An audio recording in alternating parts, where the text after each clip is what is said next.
this really happened, God.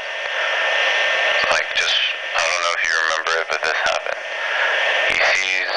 Julius sees Jennifer, and he knows it's her. And then she orders a hot coffee, a hot vanilla coffee. And she sits down next to the window as if she's the only person in the room, in the cafe, and she just takes a drink while she even lights a cigarette. And she begins reading a book.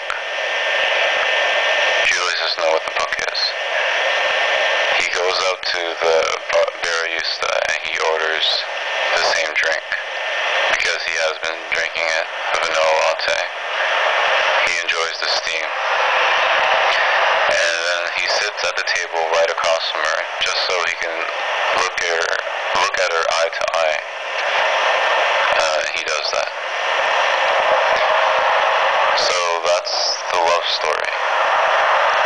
There's this man that lost everything. Jesus has a line. I have a line that Jesus loves that I wrote once. I wrote, love feels like a thing people learn to eventually live without, like God or tonsils. And then something else happened where I believed it and I didn't believe it. But in this story, he believed that he was supposed to be there, not because of fate or whatever, because he had nothing else to do. There was literally nothing else to do but sit at this cafe with this beautiful writer that he is already in love with because of the book. And he has a coffee with her, 2 tables away. And she's done. She puts a bookmark in her book, and she gets up. She looks at him. She says hello. And he smiles. He says, hi. How are you doing? She says, I'm doing okay. How are you doing? He's like, I don't know.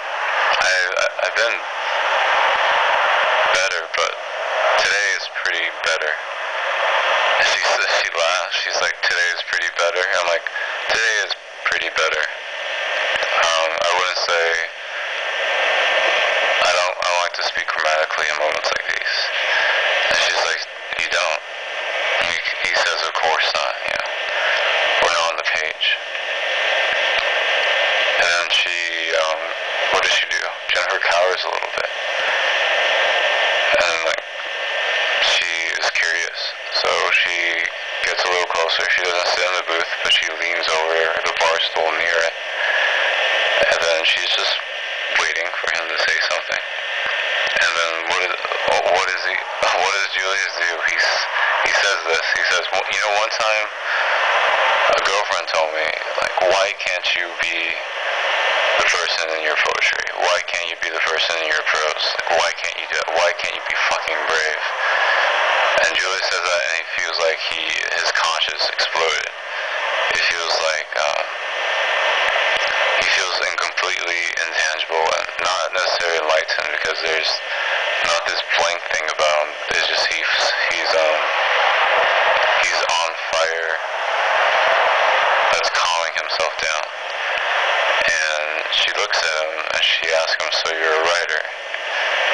And he looks up to her and he's laughing because he's lost in his life and he doesn't care.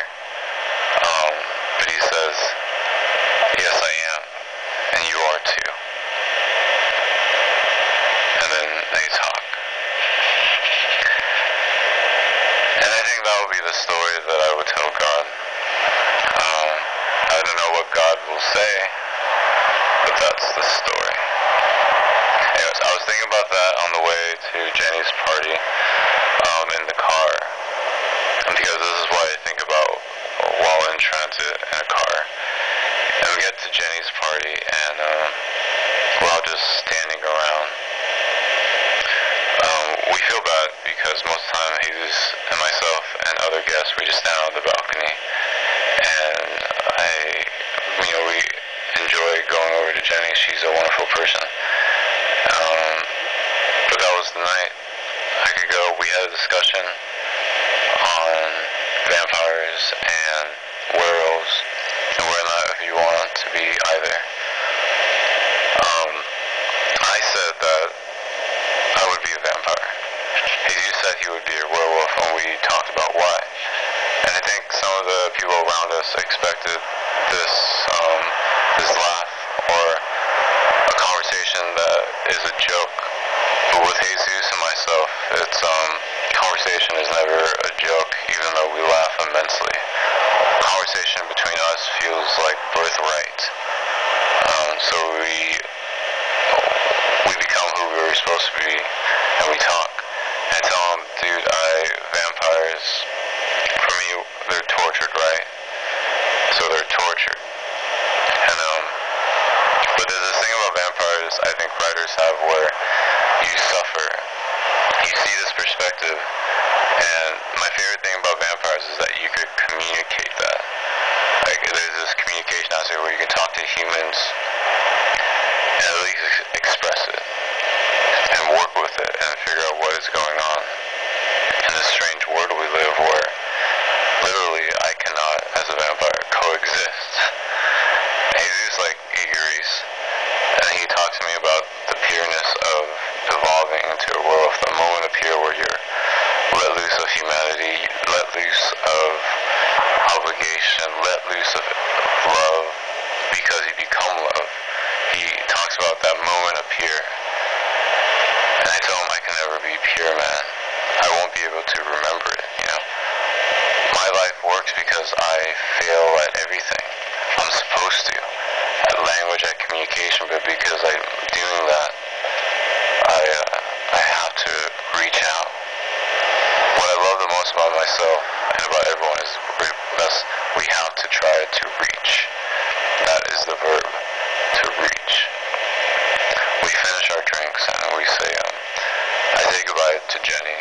She says, hey Richard, and I say, I'm sorry, we spent most of the time out on the balcony. And she said, that's okay. That's, you guys have your spot out there. And then we tell her goodbye.